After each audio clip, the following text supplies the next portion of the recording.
भगवंत गुरु चतुर नाम वपु एक, जिनके पगवंदन करूं नासत विघ्न अनेक।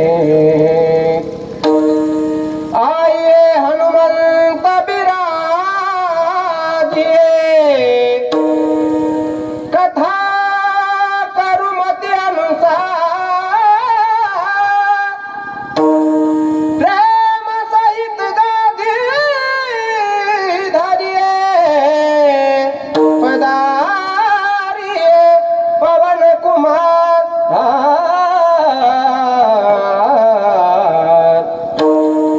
आम्हा हरीचा दासा काही भय नाही त्रैलोकी, देव उभा मागे पुढे, उगवे कोडे संकट।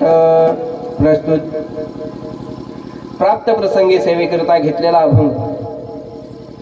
देहूचे सुप्रसिद्ध साधू जगदवंदनीय महाराष्ट्र भूषण वारकरी संप्रदायाच्या कलशस्थानी शोभणारे देवमान्य संत, लोकमान्य संत, संतमान्य संत, जगमान्य संत, नव्हे तर या मृत्यू लोकाचं नियमाचं उल्लंघन करून सदेह वैकुंठ गमन करणारे विश्ववंद्य संत श्रेष्ठ श्री जगद्गुरु तुकोबाराय यांचा फार चरणाचा नसून 4 चरणाचा अभंग मी या ठिकाणी सेवेकरिता घेतलेला आहे। विठ्ठल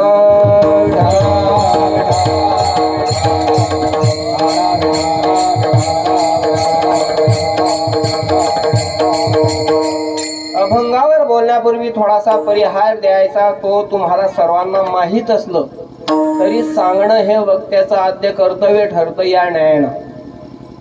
गेल्या 76 वर्षापासून आपल्या या भांबेरी नगरीमध्ये चालत असलेला अखंड हरिनाम संकीर्तन सप्ताह तथा श्रीराम संगीतमय श्रीराम कथा, आणि या वर्षी 77वे वर्ष आपण पूर्णत्वाकडे जात आहोत आणि 77व्या वर्षातली 5व्या क्रमांकाची सेवा माझे ज्येष्ठ गुरुबंधू श्री हरिभक्तपरायण रामायण कथा प्रवक्ते वाल्मिकजी महाराज आणि समस्त ग्रामस्थ भजनी मंडळाच्या वतीनं माझ्या वाट्याला आली, ते मी माझं परम भाग्य समजतो। विठ्ठल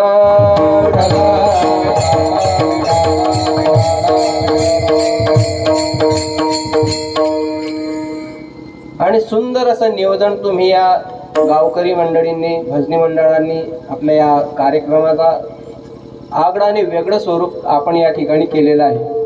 सुंदर अशी साऊंड सिस्टीम आहे, सुंदर माझे गुरुबंधू मंडळींना आमंत्रित केलेलं आहे तुम्ही।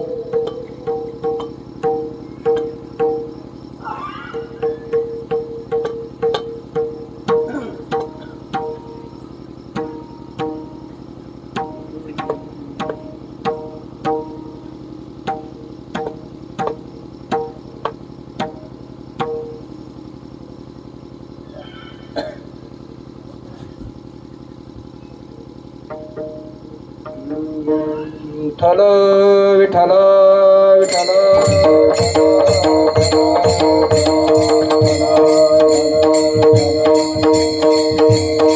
कुंडली कवर दे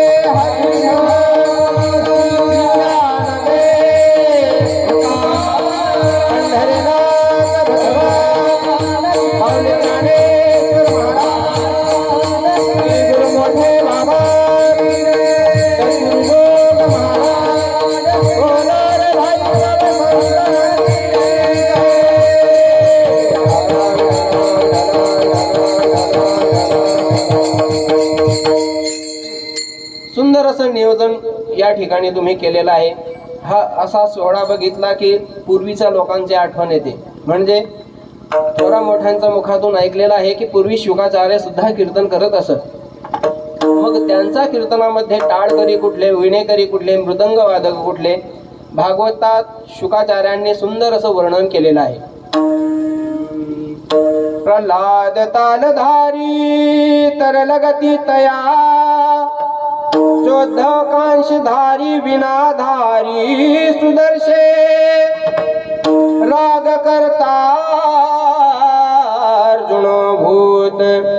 इंद्रं वादिं मृदंगम जय जय सुकरा कीर्तने ते कुमरा यत्राग्रे भाव वक्ता सर सर कन्हैया व्यास पुत्रो बभूव. व्यासांचे पुत्र शुकाचार्य, त्यांचा कीर्तनामध्ये ताल धरायचं काम प्रल्हादजींकडे होतं.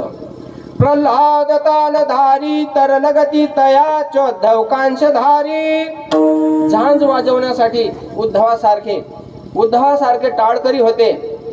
विणाधारी सुदर्शे देव ऋषी नारद विण्याला हजर होते. राग करतार जुणोभूत, राग रागिणी गाण्यासाठी कृतार्जुनासारखे गंधर्व होते.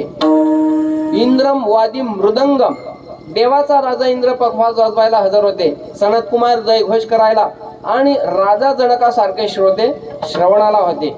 आज या आपल्या भांबेरी नगरीमध्ये तसाच सोहळा आपण साजरा करत आहोत. अहो, त्याच तोला मोलाची सर्व मंडळी या ठिकाणी हजर आहे. अर्जुनासारखे राग रागिणी गाणारी माझी गुरुबंधू मंडळी श्री हरिभक्तपरायण विश्वनाथजी महाराज आहेत. गावातील भजनी मंडळ आहेत. इंद्रासारखे मृदंग वाजवायला आमचे माझे लहान गुरुबंधू श्री हरिभक्तपरायण. ते तब्येतीने तुम्हाला माझ्यापेक्षा जास्त दिसत असले, पण मला ते लहान आहे. माझे लहान गुरुबंधू श्री हरिभक्तपरायण पांडुरंग महाराज पाचोरीकर यांची हजेरी आहे. विण्यासाठी देवऋषी नारदांसारखे विणेकरी आपल्या बाबा हजर आहेत. किंबहुना राजा जनकासारखे श्रोतेही श्रवणाला येऊन बसलेले आहेत. इथं कमतरता मला एका गोष्टीची भासते, ती म्हणजे कुठली? कीर्तनकार मात्र शुकाचार्य नाही, पण आपल्या वेळेनुसार भागून घेणे. विठ्ठल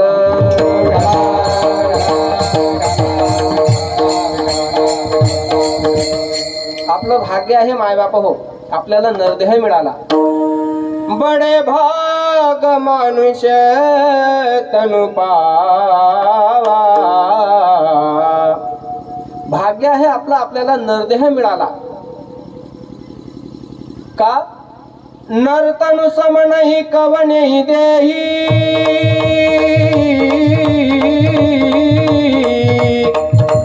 जीव चराचर जातन तेही. स्वर्ग नरक बक बरक बिसेनी. ज्ञान विरापत देश पदेनी. बड़े भाग मनुष्य तनु पावा. बड़े भाग मनुष्य तनु पावा. भाग्य आहे आपल्याला नरदेह मिळाला. अहो,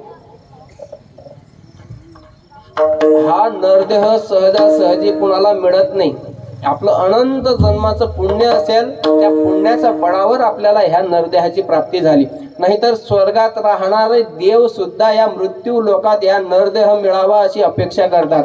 स्वर्गीचे अमर इच्छिता ती देवा. मृत्यू लोकी व्हावा जन्म आम्हा. पण त्यांना सुद्धा हा नरदेह मिळत नाही. कशासाठी अपेक्षा करतात ते? नारायण नामे होऊ जीवन मुक्त. भगवंताचं नामस्मरण करण्यासाठी या देहाची प्राप्ती आहे. देवे दिला देह नोहे नोहे तर भजनासाठीच भगवंताने ह्या देहाची निर्मिती केलेली आहे.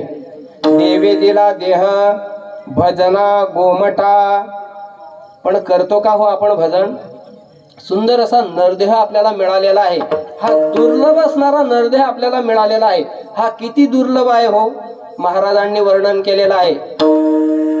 नरदेह दुर्लभ जाना. शतवर्षाची गणना. तयामध्ये दुःख यातना. तुम्ही वासुदेव वासुदेव म्हणा. दुर्लभ असणारा नरदेह आपल्याला मिळाला. कसा मिळाला? अहो, एखाद्या आंधळ्या माणसाचा हातात कावळा सापडावा, त्याप्रमाणे तुम्हाला ह्या नरदेहाची प्राप्ती झालेली आहे. पावला हा देह का गटाळी न्याहे, न घडो उपाव घडो आले. न घडणार घडून आलेला आहे, न मिळणारा हा नरदेह आपल्याला मिळालेला आहे. मग आपण काय करायला पाहिजे?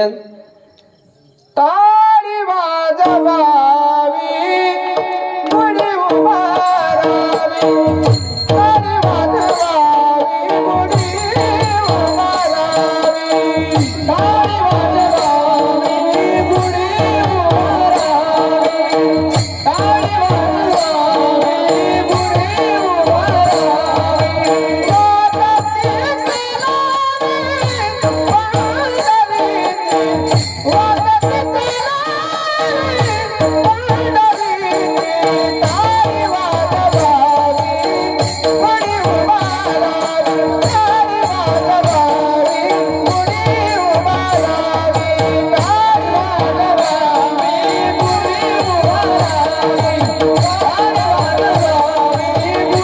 उभारावी.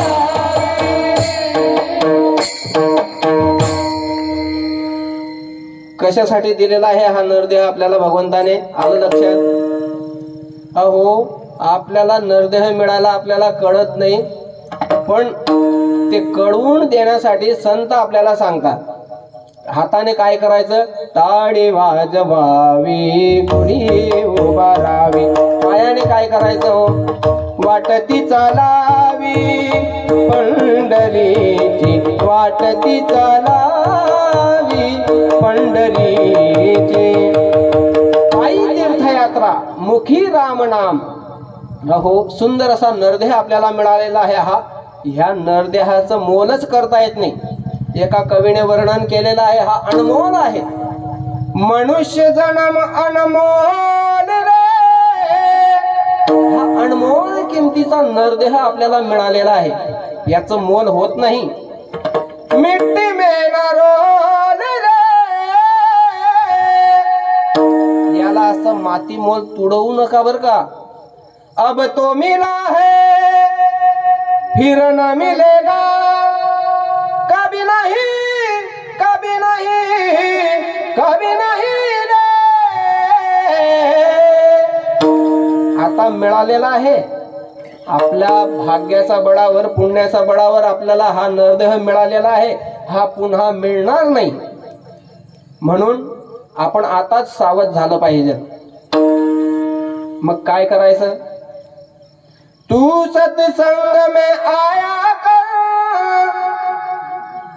गीत प्रभु के गाया कर, सांझ सवेरे बैठ के बंदे ध्यान प्रभु का लगाया कर. काही अवघड सांगितलं का हो? किती सोपं सांगितलं. अजून सांगतात सोपं करून. सबसे मीठा बोल रे, मिट्टी में न रोल रे. अब तो मिला है फिर न मिलेगा, कभी नहीं, कभी नहीं, कभी नहीं रे. काय अवघड सांगितलं का हो? किती सोपं सांगितलं. गोड बोला, 2 शब्द प्रेमाने बोला. हो, काय बिघडणार आहे का आपलं? मिठू मिठू बोल तारो काही बिगडे, काही बिगडे तारा काही बिगडे. मिठू मिठू बोल तारो काही बिगडे, काही बिगडे तारो काही बिगडे. मिठू मिठू बोल तारो काही बिगडे, काही बिगडे तारो काही बिगडे. मिठू मिठू बोल तारो काही बिगडे,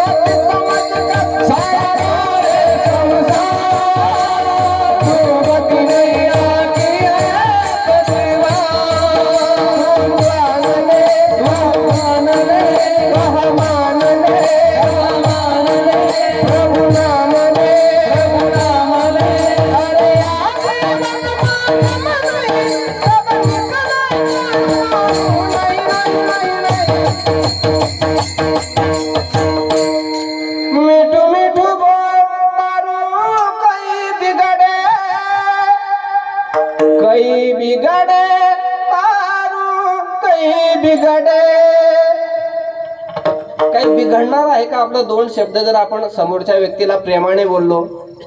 काही बिघडणार आहे? अहो, भाग्य आहे आपलं, आपल्याला नरदेह मिळाला.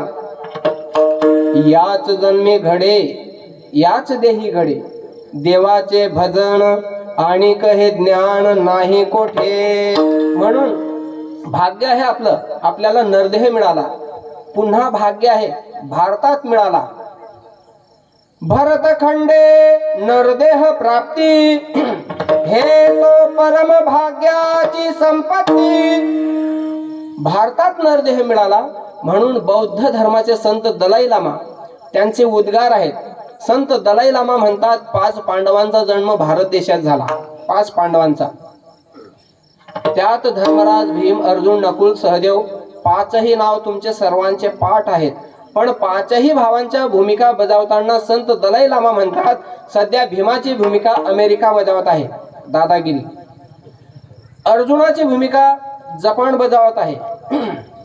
नकुल, सहदेवाची भूमिका अन्य देश बजावत आहेत. अहो, बाकी सर्व भावांच्या भूमिका अन्य देशांना बजावता येतील, पण धर्माची भूमिका बजावणारा जगाचा पाठीवर एकच देश आहे आणि त्याचं नाव म्हणजे हिंदुस्थान.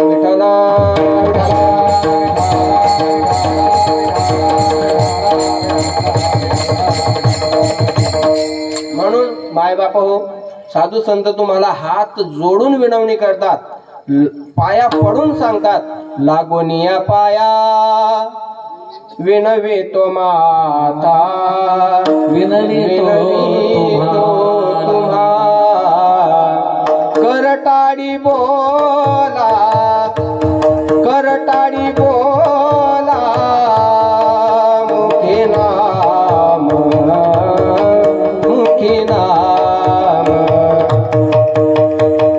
काय बोलायचं? विठ्ठल विठ्ठल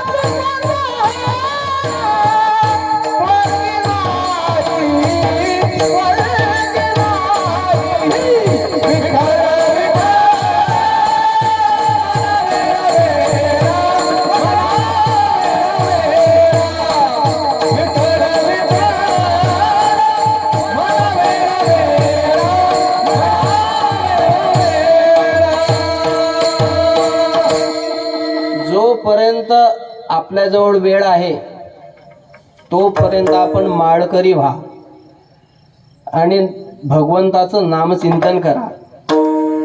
नाहीतर मग एक दिवस सगळ्यांना जावंच लागणार आहे. आमच्याकडे पद्धत आहे, मेल्यावर तुळशीचं पान तोंडात घालतात. इकडे आहे का? आमच्याकडे आहे पद्धत, आमच्याकडे मेल्यावर माणसांना जाळतात. इकडे कसं काय आहे काही माहित नाही आपल्याला.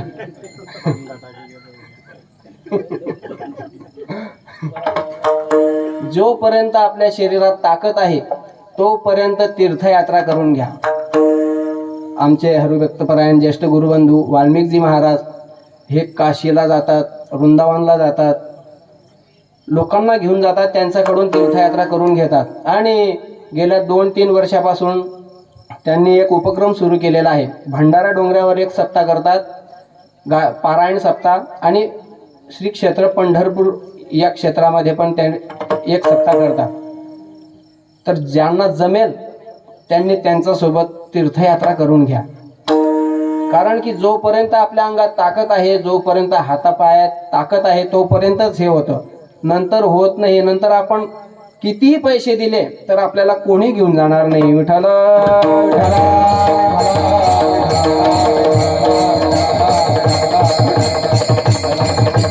तर मग आपल्याला पैशांची गुरमी असते. नाही, माझ्याजवळ भरपूर पैसा आहे, भरपूर संपत्ती आहे, पण ती काही आपल्याला शेवटी ते कामाला येणार नाही बरं का.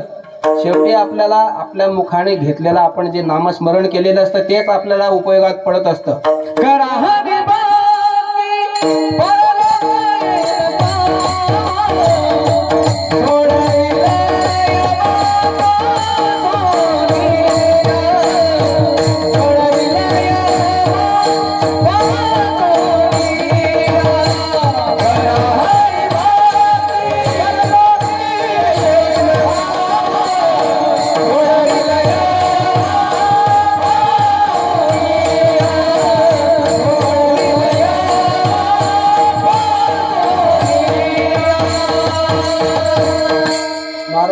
प्रमाण दिलं. कर हरिभक्ती परलोकी येईल कामा, सोडविल यमा पासोनिया. तिथं आपल्याला आपली कमवलेली संपत्ती कामात येणार नाही. महाराज म्हणतात तुका म्हणे तुला सोडविना कोणी, आणि एका चक्रपाणी वाचोनिया. नाहीतर मग आपण म्हणतो पाहू, करू नंतर तोपर्यंत वय निघून जातं, हातपाय थकतात. मग पुढे आपण कितीही कोणाला सांगितलं आम्हाला घेऊन चला तर आपल्याला ते नेत नाहीत. मग पहा, शेवटच्या वेळेस आपल्याला पश्चाताप येतो की भरपूर कमवलं आपण, पण जे कमवायला पाहिजे होतं ते कमवलं नाही. काय संत मीराबाईंनी काय कमवलं हो? पायोजी मैंने राम रतन धन पायो. हे असं धन आहे, हे खर्च होत नाही आणि कोणी चोर लुटत पण नाही. खर्चे ना खुटे चोर ना लुटे, दिन दिन होत सवायो. पायो जी माने राम रतन धन पायो, जी माने राम रतन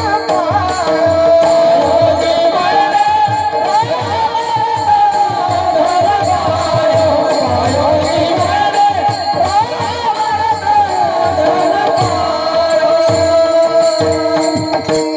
पाहू पुढे, करू पुढे, असं करत करत आपण थकतो. आणि मग तेव्हा आपण पश्चाताप करतो की देवा संपूर्ण आयुष्य असंच वाया गेलं माझं. तेव्हा आपण पश्चाताप करत बसतो शेवटच्या वेळेस. तेव्हा पश्चाताप करून काही उपयोग होणार आहे का? तेव्हा तुकडोजी महाराजांचं पद आपल्याला आठवतं की काय केलं मी, माझं आयुष्य असं फुकट वाया घालवलं देवा.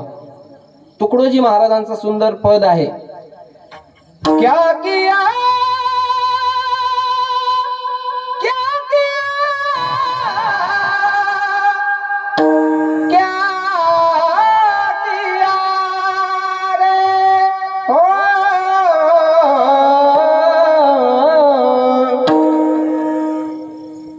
तूने जीवन गवा दिया, क्या किया रे, जिसे पाना था उसको तो खो दिया. जे करायला पाहिजे होतं ते केलं नाही आणि भलतंच काही करत बसलो. काय केलं हो आयुष्यभर? अमृत छोड़ा पिता है शराब रे, भगवान के नाम से मुंह मोड़ लिया.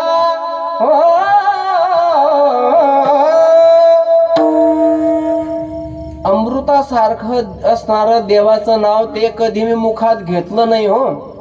किती गोड आहे हो देवाचं नाव, अमृतापेक्षा पण गोड आहे. अमृताहुनी गोड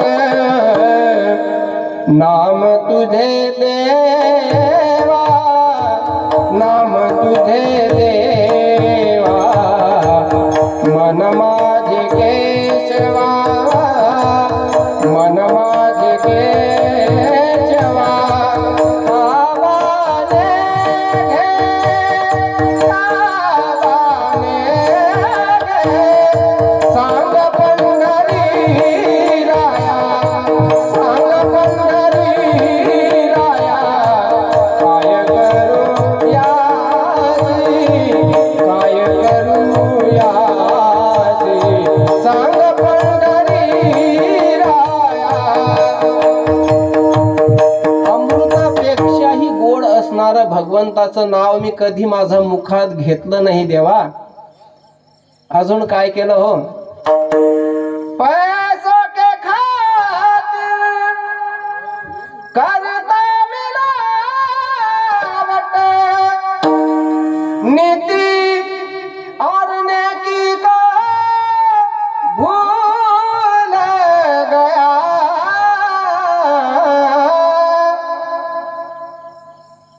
फुकट माझं आयुष्य असं फुकट वाया घालवलं हो. म्हणून भाग्याने आपल्याला हा नरदेह मिळालेला आहे ना, भाग्य आहे आपला, आपल्याला नरदेह मिळाला. पुन्हा भाग्य आहे भारतात मिळाला, पुन्हा भाग्य आहे महाराष्ट्रात मिळाला. पहा, एक महाराष्ट्र सोडला तर हा आनंद इतर प्रांतात नाही. तुम्ही कुठेही जा, कुठल्याही राज्यात जा, कुठल्याही देशात जा, हा असा कीर्तन भजनाचा सोहळा तुम्हाला कुठेच पाहायला मिळणार नाही. आणि आपल्याला महाराष्ट्राचं महत्त्व महाराष्ट्र सोडून ही गेल्याशिवाय कळत नाही बरं का. माणसं तीर्थयात्रेला जावे, तीर्थयात्रेला जातात, अवश्य जावे. आणि मग तिथं गेल्यावर ते बरोबर ओळखतात की हे महाराष्ट्रातले भाविक दिसत आहेत. लगेच पडदा खाली सोडतात. रुको, भगवान सो रहे हैं, अजी बहुत दूर से आए हैं, भगवान का दर्शन करना है, 50 रुपये निकालो. प्रत्येकाने खिशातून 50 रुपयाची नोट बाहेर काढली की पडदा लगेच बाजूला होतो. तरी कसं दर्शन होतं? दूरदर्शन. दूरदर्शन म्हणजे ती टीव्ही वगैरे नाही बरं का, लांबून दर्शन, 50 फुटावरून दर्शन. मग आमच्या महाराष्ट्रातल्या वारकऱ्याला वाटतं की आपण 1 महिना झाला आपलं गाव सोडून इतक्या लांब आलो तरी 50 फुटावरून दर्शन. अहो, मग आमच्या महाराष्ट्रातला देव नाही का बरा? माऊलींच्या सोहळ्यात ज्ञानोबा तुकाराम म्हणत आमटी भात खात गेल्यावर नंतर तिथं पोचल्यावर पायावर डोकं ठेवून दर्शन घेता येतं. त्याचे पायी घाला मिठी, त्याचे पायी घाला मिठी, त्याचे पायी घाला मिठी, त्याचे पायी घाला मिठी.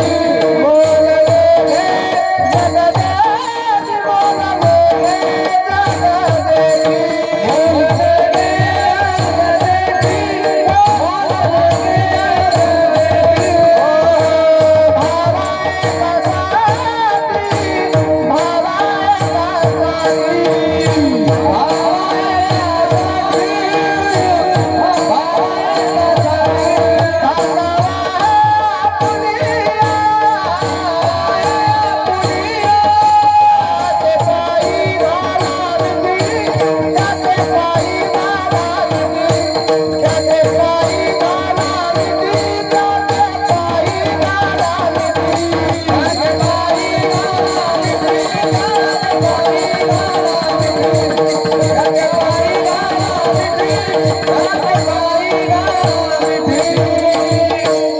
पायावर डोकं ठेवून दर्शन घेता येतं तर ते महाराष्ट्रातलं दैवताचं. म्हणून कितीही ठिकाणी आपण भगवान परमात्म्याला बघितलं असलं तर संत नामदेवरायांचे उद्गार आहेत. वैकुंठी पाहे तो चतुर्भुजी दिसे, परी सुंदर रूप तेथे नाही. द्वारिके पाहे तर पाताळी चरण, परी सुंदर रूप तेथे नाही. क्षीरसागरी पाहे तव तेथे निद्रिस्त, परी सुंदर रूप तेथे नाही. मग नामा म्हणे सर्वा घटी संपूर्ण आणि पंढरे पूर्ण शोभतसे. म्हणून त्याचे पायी घाला मिठी, पायावर डोकं ठेवून दर्शन घेता येतं तर ते महाराष्ट्रातलं दैवताचं. म्हणून पहिलं भाग्य नरदेह मिळाला, पुन्हा भाग्य आहे भारतात मिळाला, पुन्हा भाग्य आहे महाराष्ट्रात मिळाला. आणि त्याही पेक्षा भाग्य म्हटलं म्हणजे साधू संतांचा नंतर आपला जन्म झाला. पहा, तीन सजावत देश को, सती संत और शूर, तीन लजावत देश को, कपटी कायर और क्रूर. तिघ देशाचं नाव घालवतात आणि तिघ देशाचं नाव वाढवतात. सती संत और शूर. म्हणून आपल्या देशाचा स्वाभिमान म्हटला म्हणजे आपल्या देशातले संत आहेत आणि आपल्या देशातली श्रीमंती ती म्हणजे त्या संतांनी निर्माण केलेले ग्रंथ आहेत. म्हणून संत आणि ग्रंथ या दोन दृष्टीने आपला देश महान आहे. तुम्ही जगात कुठेही फिरा, मंदिराला खांब असतात. काय? मंदिराला खांब असतात, पण खांबासाठी मंदिर ज्या देशात बांधलं जातं तो म्हणजे हिंदुस्थान. अहो, ज्या खांबाला टेकून ज्ञानोबारायांनी ज्ञानेश्वरी सांगितली, खांबासाठी मंदिर, मंदिराला खांब असतात, पण खांबासाठी मंदिर ज्या देशात बांधलं जातं तो म्हणजे हिंदुस्थान. अहो, भगवंताच्या विरहाने माणसं रडतात याच्यात नवल नाही. परमात्म्याच्या विरहाने जनावरही ज्या देशात रडतात ना तो म्हणजे हिंदुस्थान. जेव्हा भगवान गोपाल कृष्णांच्या विरहाने गोकुळातल्या गायी रडल्या आणि रामप्रभूंच्या विरहाने रथाचे घोडे रडले. जा सुपियोग बिकल पशु ऐसे, प्रजा मातु पितू कैसे. आणि म्हणून तुम्हाला सर्वांना नाव माहीतच आहे, आपल्या देशातले संत जेव्हा मोरारजी बापू परदेशात जातात तेव्हा तिथं गेल्यावर त्यांना उपेक्षात्मक बुद्धीने प्रश्न विचारला जातो, बापू आप हिंदुस्तान के संत हो? जी हाँ. तो हमने देख लिया है बापू आपके हिंदुस्तान को. बापू बोले, क्या दिखाई दिया भाई आपको? बोले, बापू आपके हिंदुस्तान में स्टैंड पर भिखारी, रेलवे स्टेशन पर भिखारी, सिनेमा थिएटर के सामने भिखारी, बाजार में भिखारी, गले में भिखारी, रास्ते पर भिखारी, हर चौराहे पर भिखारी. हमें तो लगता है बापू आपका पूरा हिंदुस्तान भिखारियों का देश है. बापू बोले, नहीं भाई, हमारा देश भिखारियों का नहीं है. अरे कमाल करते हो, आपको पता है भाई भिखारी कौन से देश में होते हैं? कौन से देश में? जिस देश में देने वाले रईस लोग होते हैं. तुम्हारे देश में एक भी भिखारी नहीं, क्योंकि देने वाला दाता नहीं. भिखारी हिंदुस्तान में है तो मतलब होता है हिंदुस्तान रईसों का देश है. तो बापू आपके हिंदुस्तान में विशेषता कौन सी बात की है? विशेषता? अरे मेरे हिंदुस्तान का फटे कपड़े पहनने वाला मजदूर दिन में 50 रुपए कमाता है. 50 रुपए में माँ बाप को संभालता है, बच्चों को संभालता है, बहन भाई की शादी बनाता है, और 50 रुपए में घर आए हुए अतिथि को रोटी भी खिलाता है मेरे हिंदुस्तान का फटे कपड़े पहनने वाला मजदूर. तुम्हारे देश में करोड़पति लोग रहते हैं तो भी अपने माता पिता को वृद्धाश्रम में डालते हो. अरे मेरे हिंदुस्तान का फटे कपड़े पहनने वाला मजदूर भी अतिथि को रोटी खिलाता है. तो बापू आप इतनी मठ और धर्मशाला छोड़कर हमारे देश में क्यों आए? बोले, हम हिंदुस्तान के संत हैं, हमारा और तुम्हारा नहीं मानते. हम यही जानते हैं कि पूरा जगत एक भगवान का कुटुंब है. तो हम तुम्हारे देश में नहीं भाई, हमारे कुटुंब में आए हैं. विठला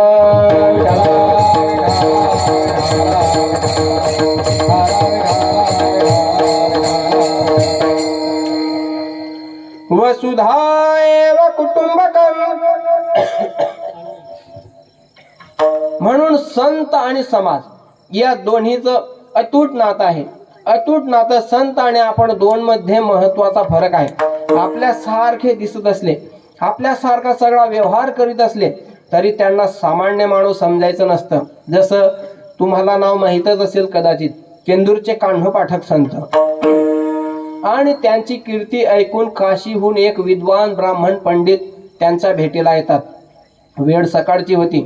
कान्हो पाठक आपल्या दारासमोर बसलेले, एक मुलगा पुढे बसलेला, एक मांडीवर एक अंगावर चढलेला, ऊन खात बसलेले कान्हो पाठक. तितक्यात त्या काशीच्या गृहस्थांनी त्यांना विचारलं, का हो बाबा, हे केंदूरच का? हो. कुठून आलात आपण? काशीवरून आलो. कशासाठी? अहो, इथं कान्हो पाठक नावाचे कोणी संत राहतात ना, त्यांच्या दर्शनाला आलो. काशीपर्यंत त्यांचं नाव आलेलं आहे. उभे राहिले. बाबा कृपा करून सांगाल कान्हो पाठकांचं घर कुठे आहे ते? अहो, कान्हो पाठक मलाच म्हणतात. अरे तुम्ही कान्हो पाठक? काशीपर्यंत तुमची कीर्ती पोहोचलेली आहे. मला असं वाटलं होतं सकाळी उठल्या उठल्या काही शास्त्र श्रवण ग्रंथ चिंतन करीत बसले असाल, मुलांना खेळत बसलात. कशाचा साधू? बर, मला मुलं असल्यामुळे मी साधू नाही ना. मग सगळेच्या सगळ्या मुलांना विहिरीत टाकल्यावर आहे का साधू? मुलांना घेतलं, समोरच एक विहीर होती, विहिरीत नेऊन टाकलं. आता आहे ना साधू? अरे आता कशाचा साधू?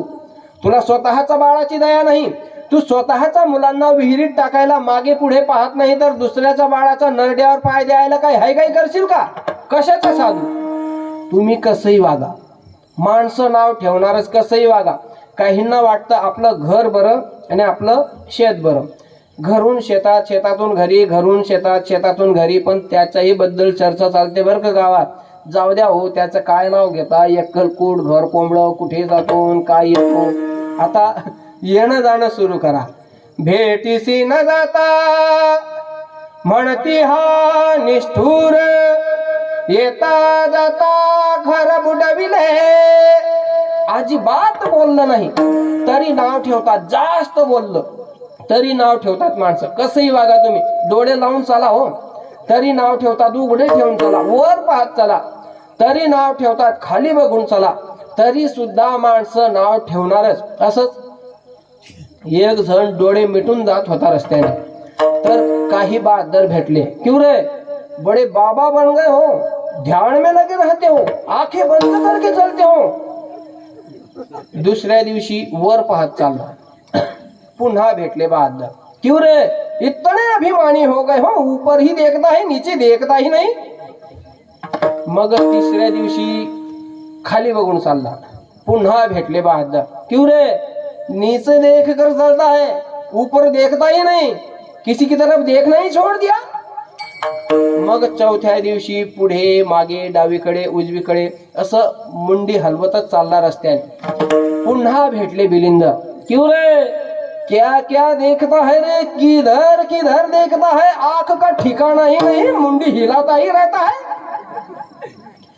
घरी आला, वैतागून 2 दामण घेतले, दोन्हीचे दोन्ही डोळे फोडले.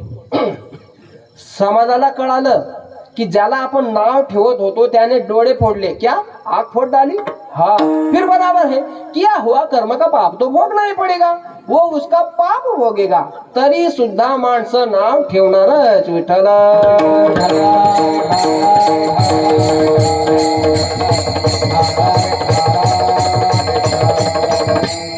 कसंही वागा तुम्ही, माणसं नाव ठेवणारच, कसंही वागा.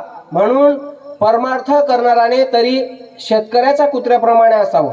शेतकऱ्याचं कुत्र जसं भाजीपाला घेऊन शेतकरी तालुक्याला निघाला, गावातून आपली बैलगाडी काढली, 18 किलोमीटर तालुक्याचं गाव, गावातून आपली बैलगाडी काढली. तिथं गेल्यावर लक्षात आलं की कुत्रा आलेला आहे. दिवसभर गाडी जवळ कुत्रं बसलेलं होतं. सायंकाळ झाली, आवराआवर झाले, कुत्रं गायब झालं. मालकाने विचार केला, कुत्रं दिसत नाही. म्हटले जाऊ द्या, म्हटलं येईल घरी आपोआप. मग मालक निघून गेल्यावर तिथं कुत्रं आलं. दिवसभर त्या जागेवर मालक बसलेला होता. सायंकाळ झाली, अंधार पडलेलं, कुत्र्याला मालक सापडत नाही. अंधार पडलेलं, घाबरलं कुत्रं. कुत्र्याने विचार केला की घर मालकाचं गाठायचं आहे. घाई घाई कुत्रं निघालं, पण प्रत्येक गावातल्या कुत्र्यांनी विनामूल्य सेवा सुरू केली. हे कुत्रं गेलं का 5-25 कुत्रे धावून यायचे या कुत्र्यावर.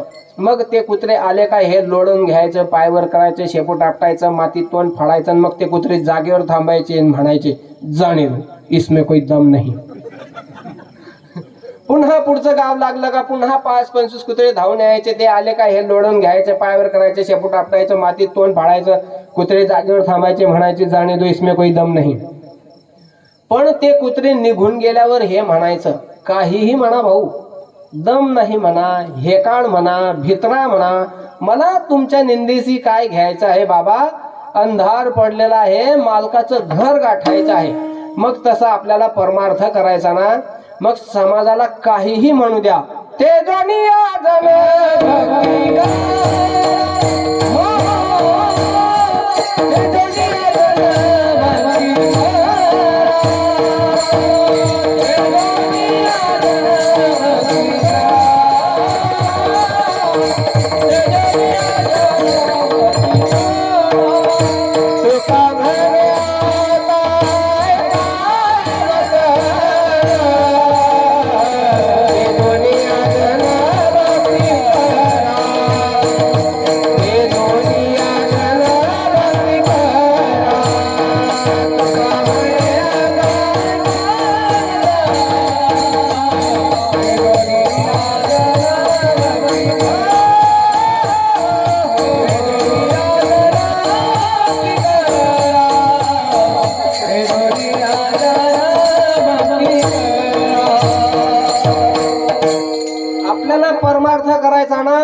समाजाला काहीही म्हणू द्या, महाराज म्हणतात तुका म्हणे आता ऐका हे वचन,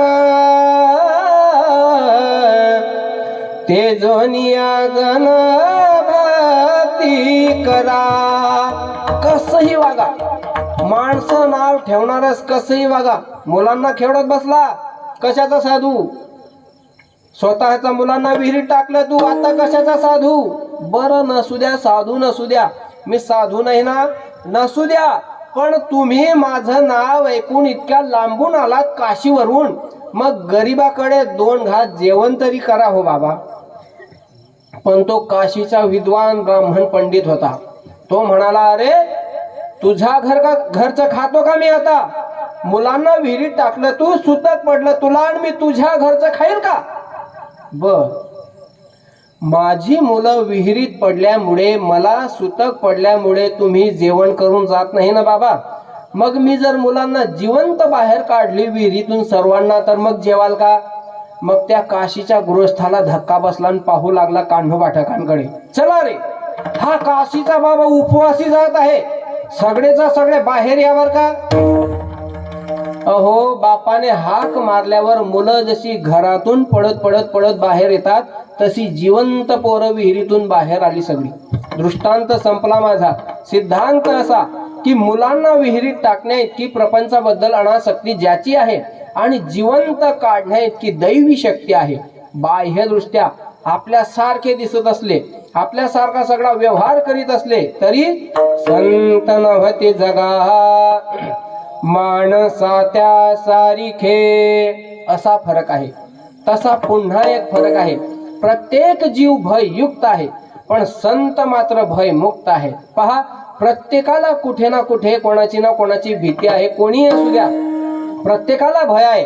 भोगे रोगे भयम, कुले च्युते भयम, शास्त्रे वाद भयम, गुणे खलु भयम, काय कृतांतात भयम, माने दैन्य भयम, रूपे जरायात भयम. प्रत्येकाला भय आहे. भोगे रोगे भयम, भोग्याला रोगाचं भय, नाहीतर मग कुणाच्या अंगणात पंगत असते, दाबून जेवतात. एक जण 42 जिलेब्या खातात आणि घर मालकाच्या ताटात भाकरी. काही वारकरी कडवडून म्हणतात की का हो मालक, आम्ही एकाने 42 जिलेब्या खाल्ल्या आणि तुमचं असून तुम्ही नाही खात का हो पाटील? मालक म्हणतात, वारकरी दादा, तुमच्या ताटात जिलेबी वाढल्यापासून माझ्या तोंडातली जीभ अशी वड वड वड वड वड वड वड वड करते, पण काय करू? डॉक्टरांनी सांगितलं आहे, मरेपर्यंत जगायचं असेल तर जिलेबीच्या भानगडीत पडू नका. खायची इच्छा आहे पण भय आहे. भोगे रोगे भयम, भोग्याला रोगाचं भय. कुले च्युते भयम, कुलवाणाला अधपतनाचं भय. ऊंचे गिरी से गिरे एक बार, ऊंचे गिरी से गिरे एक बार, चरित्र गिरी से गिरे तो गिरे जन्म हजार. कुलवणाला अधपतनाचं भय. म्हणून अजूनही 2025 साली सुद्धा माणसं उच्चार करतात. कोणता? इंद्र पडली भागे, चंद्र झाला काळा, इंद्र पडली भागे, चंद्र झाला काळा, इंद्र पडली भागे, चंद्र झाला काळा, इंद्र पडली भागे, चंद्र झाला.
अजूनही 2025 साली सुद्धा माणसं उच्चार करतात. कोणता? इंद्रा पडाली भागे चंद्र झाला काळा. म्हणून उचे गिरी से गिरे तो गिरे जन्म हजार. म्हणून कुलवाणाला अधपतनाचा भय, संपत्तीवाणाला राज्याचा भय. कडेल का माझी संपत्ती, राज्य होईल का ताब्यात. वित्तेन रूपालात भयम, माने दैन्य भयम. बलवानाला शत्रूचं भय, कितीही गाजलेला पहिलवान असू द्या, दिल्लीचा सत्यपाल असला तरी त्याला कोल्हापूरच्या युवराज पाटलाची दास्ती होतीच. बले रिपू भयम, बलवानाला शत्रूचं भय. रूपे जरा यात भयम, रूपाला म्हातारपणाचं भय. तुम्ही कितीही वेळा आरशात बघा, कितीही वेळा दाढी करा, मी किती गोरा गोमटा दिसतो असं स्वतःच कौतुक करा, पण हे गोरं गोमट रूप एक दिवस येड्या बाबडीच्या सरपणात पत्र्याच्या शेळामध्ये ओढ्याचा काठी पेटणार आहे एवढं मात्र आपापल्या मनात येऊ देत जा. हे मी नाही सांगत, संत सांगतात. अलंकार ताना तनु सजवितो मना दर्पणी पाहुनी रजवितो. कडे जडे सरपणी रूप तेरे, हरे राम मंत्र हा सोपा जपारे. कडे जडे सरपणी रूप तेरे. एक दिवस जाणार आहे म्हणून लहानपणी कुणाचंही बाळ असू द्या, कुणाचंही गोरपान 2 वर्षे वयाचं, हरणासारखे गोल गरगरीत डोळे आहेत, अनेक भृंग्यांनी एकत्र येऊन जमावेत असे काळे कुरकुरीत केस आहेत. हसलं म्हणजे गालाला खड्डे पडतात, वरचे 2 दात, काजळाचा टिळा, हातात खुडखुडा. मग अनोळखी माणूस सुद्धा म्हणतो की अरे थांब रे बाळ थांब, एक पप्पी दे रे. पण असं कोणी म्हणतं का, अहो आजोबा थांबा एक पप्पी द्या हो. कुठे गेलं रूप, म्हातारपणात संपलं. अहो आपण कधी असा विचार केला का की त्या 2 वर्ष वयाच्या गोजीरवाण्या बाळाला ज्याने घडवलं तो माझा भगवान परमात्मा किती सुंदर असेल, आणि त्या तारणहाराची भेट मला कधी होईल असा विचार आपल्या मनात येतो. तो भगवान परमात्मा किती सुंदर असेल. नाम तुम्हारा तारणहारा कब तेरा दर्शन होगा. जिसकी रचना इतनी सुंदर वो कितना सुंदर होगा, वो कितना सुंदर होगा. नाम तुम्हारा तारणहारा. त्या तारणहाराची भेट मला कधी होईल.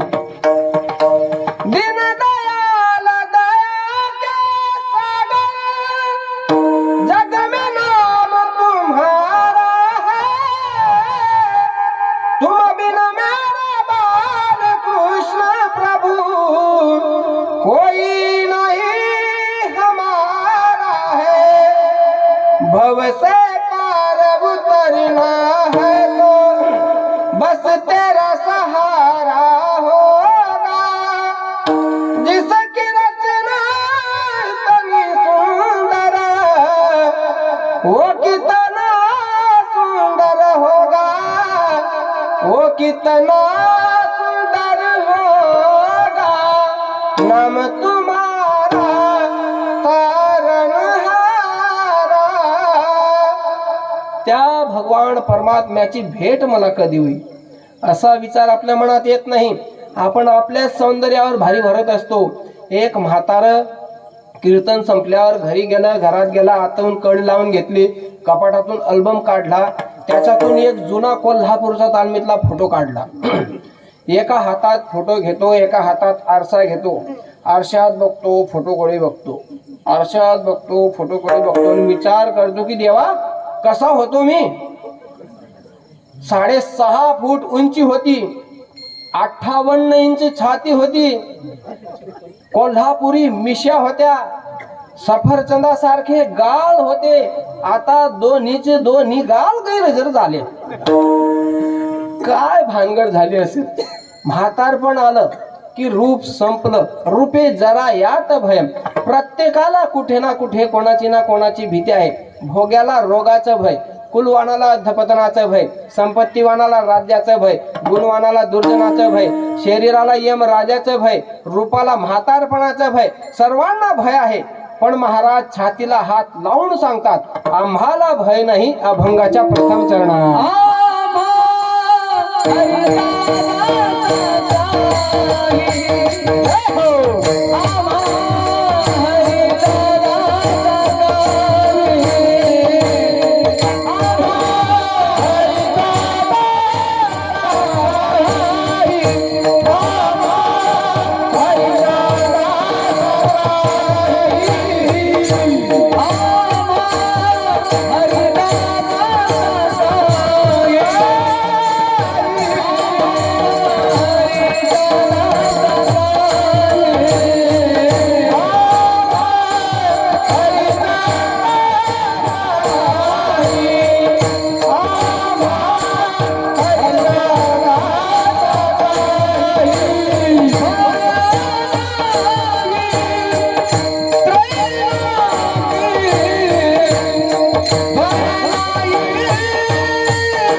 एकदा आमच्या महाराजांसाठी टाळी उद्या.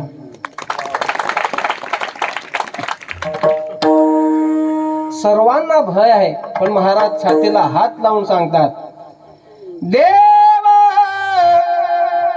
उभा मागे पुढे, देव उभा मागे पुढे.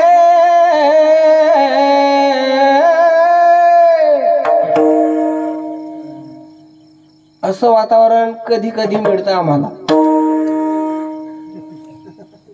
सुंदर ऐकणारे, सुंदर साऊंड सिस्टीम वाजवणारे, म्हणणारे टाळकरी अगदी पद्धतशीर आहे. नाहीतर एका ठिकाणी कीर्तनाला गेलो, बसमधून उतरलो, बस स्टँडवर लहान लहान मुलं खेळत होती. बसमधून उतरलो, त्या मुलांचं लक्ष गेलं. त्यातला एक मुलगा मला पाहून लगेच उडी मारली त्याने. ओ त्या बाईचा बुवा आला बुवा.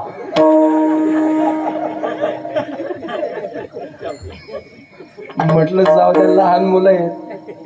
मी काही लक्ष दिलं नाही त्याच्याकडे. पुढे गेलो, तिथं मोठे मुलं बसलेले होते, तरुण मुलं. त्यांच्या जवळ गेलो, त्यांना विचारलं, का रे बाबा तुमच्या गावात सप्ताह सुरू आहे, नेमकं कोणत्या गल्लीत आहे, कोणत्या जागेवर आहे, मला जरा सांगता का? त्यात एक आपला माळकरी घराण्यातला मुलगा होता. त्याने सांगितलं, बाबा सरळ जा, उजव्या हाताला वळा, समोरच तुम्हाला सप्ताहाचा मंडप दिसेल. मी त्यांच्या जवळून निघालो, तितक्यात त्याला दुसऱ्या मुलाने विचारलं, का रे आपल्या गावात काय चाललं म्हणे? हा, अरे आपल्या गावात म्हाताऱ्या माणसांचा ऑर्केस्ट्रा सुरू आहे म्हणे. गेलो तिथं. कीर्तनाला सुरुवात झाली. नेमकं ते मुलं जसे म्हटले तसंच घडलं. सगळ्या गाड्या सर्व्हिसिंगवर आलेल्या होत्या. कीर्तनाला प्रारंभ झाला, सुरुवात झाली. मी गेलो, अभंग घेतला. मध्ये मध्ये प्रमाण यायचे. मी प्रमाण म्हणायला लागलो. पेंड्या सांगना हरीचा चेंडू, पाण्यात गेला कसा सांगना, पाण्यात गेला कसा. तर मागचे म्हणायचे, पेंड्या सांगना हरीचा चेंडू, पाण्यात गेला ससा सांगना, पाण्यात गेला ससा. मी त्यांच्या जवळ गेलो. म्हटलं, बाबा ससाचा ऐवजी कासव म्हणा. हो, कासव राहतो पाण्यात, ससा नाही राहत. दुसरं प्रमाण आलं. गौरी हराच्या कुमारा, गौरी हराच्या कुमारा. तितक्यात विनेकरी बाबा धावत आले आणि म्हणू लागले, गौरी हराच्या कुमारा.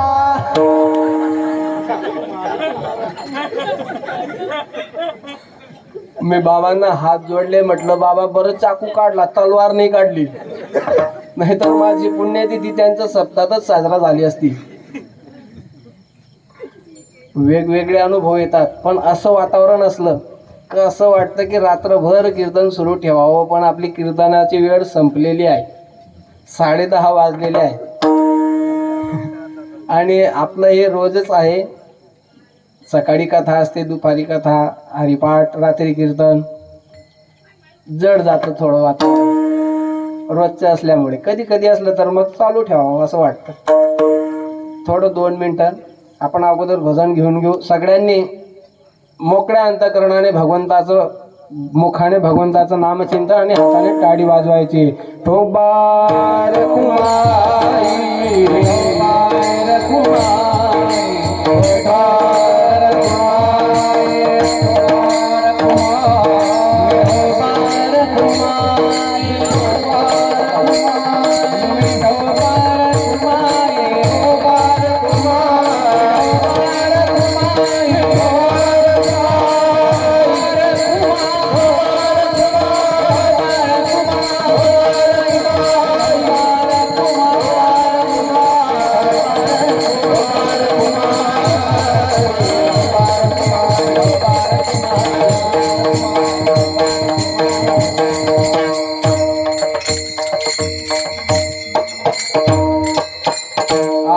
हरीचा दासा काहे भय नाही त्रैलोकी. भय नसण्याचं कारण सर्वांना भय आहे मरणाचं, यमराजाचं. जन्म मरणा परवते भय आणि कोणते सांग पा. आणि मरण म्हटलं म्हणजे 4 दुःखांचं एकत्रित करणं आहे. अनुताप, विश्लेषण, आगामी हे 4 दुःख मरायच्या वेळेला एकत्रित येतात. अनुताप जन्य, ज्याला खाली टाकलं त्याला पश्चाताप होतो की देवा 85 वर्षे जगलो पण अजूनपर्यंत बहादराने पंढरपूर बघितलं नाही. काय जन्मा येऊन या केली म्या जोडी, हाची घडोघडी चित्ता येतो आठवू. मग त्याला कळतंय की आता मी मरणार, हे सगळं सोडून जाणार. स्त्री पुत्रादी धन होते दुःखाचीच कारण, हे मोहजन्य दुःख. पुढे विश्लेषण ताटातुटीचं, जीव जाण्याच्या तयारीत. मग शरीर रडतं, जीवाला सोडत नाही. शरीर म्हणतं जीवाला, जीव जाऊ नको बाबा, जाऊ नको. अरे ज्या घरात मी 70 वर्ष होतो त्या घरात तू निघून गेल्यावर मला माझी मुलं 7 तास सुद्धा ठेवणार नाहीत. जाऊ नको बाबा, जाऊ नको. मग जीव म्हणतो शरीराला, अरे शरीरा मला काही काम न होतं का? याची टोपी त्याच्या डोक्यावर, त्याची टोपी याच्या डोक्यावर, सगळ्यांच्या टोप्या आपल्या डोक्यावर. काळाचं पांढरं झालं, डोळ्यात तेल घालून संसार केला. हे काय तुझा बाप भोगेल का? केल्या कर्माचे संचिते पडेल तैसे भोगीन. ही जी ओढाताण आहे जीव शरीराची, काया बोले व रडून. मग जीव जाण्याच्या तयारीत. तेव्हा तो सारखा वर पाहतो. आपण म्हणतो टकरी लागली पापणी सुद्धा हलवत नाही. तेव्हा त्याला यमदूत दिसतात. यमदूत दोघांना दिसतात. कोणाला दिसतात? गावातल्या कुत्र्यांना यमदूत दिसतात आणि ज्याच्याकरिता आले त्याला दिसतात. स्वर्गाहुनी प्रसंग पहा. पांडवांबरोबर कुत्र निघालं पण यमपुरीपासून वापस आलं पुण्य संपल्याने. पण यमदूत कसे असतात हे बघून आलं कुत्र. म्हणून ज्या दिवशी कुत्रे यमदूत गावात येतात त्या दिवशी कुत्रे भुंकत नसतात. मग करतात तरी काय हो? हो, लहान पिल्यापासून तर पार म्हाताऱ्या कुत्र्यापर्यंत सर्व हो हो असे करतात. याला आपण विव्हळणे म्हणतो. विव्हळणे का? तर त्यांची बोबडी वळते. अहो, यमदूत पाहण्याची दृष्टी त्यांना आहे पण भयानक स्वरूपाची यमदूत बघितले की त्यांना भुंकता येत नाही.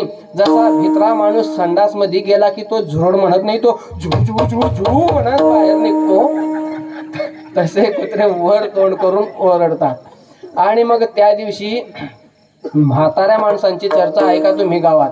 एक 90 वर्षाचा म्हातारा 95 वर्षाचा म्हाताऱ्याकडे जातो आणि म्हणतो, नाना आपल्या गावात जास्त आजारी कोण आहे रे बाबा? कुत्रे रडायला लागली. आपण समजावं, ह्या दोघं महात्म्यांना सोडून आपल्या गावात यमदूत आलेले आहेत. विठ्ठल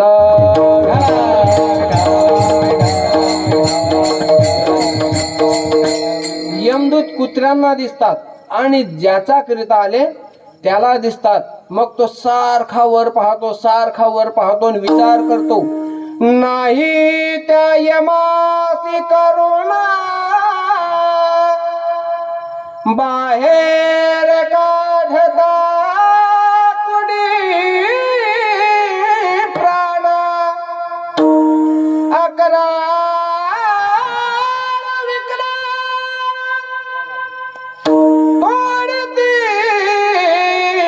क्रूर गिधाड बोचोनिया खाती रक्त बंबाड शारिती दया कोणा येईना दूर राहिली नाती गोती राज्य वैभव संपत्ती पडावी यमदूता हाती असाय आणि एकटा. आणि मग यम धर्म विचारतो चित्रगुप्ताला, चित्रगुप्ता जी महाराज, काढा बरं याच्या नावाची फाईल. बहादराने काय काय पराक्रम करून ठेवलेले आहेत, लवकर तपासा, आपल्याला वेळ नाही. चित्रगुप्त जातो, कपाट उघडतो, कपाटातून त्याच्या नावाची फाईल काढतो, फाईल उघडतो, जोरात आरोडी मारतो, महाराज अहो महाराज. यम धर्म विचार करायला लागले, हा चित्रगुप्ता आज एवढा का ओरडतो? अरे चित्रगुप्ता काय झालं, कशाला ओरडतो? अहो महाराज, याने पराक्रमच असे करून ठेवलेले आहेत. असं बरं काय केलं लवकर सांग. महाराज, अख्ख्या श्रावण महिन्यात एक तास सुद्धा शुद्धीवर होत हे बिलिंदार.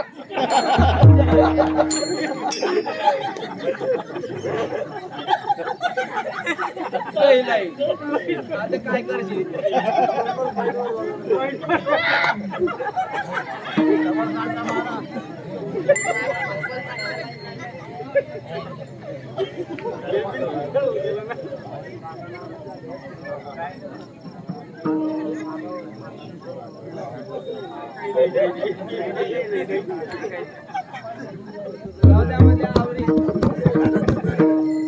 ज्ञानेश्वर माऊली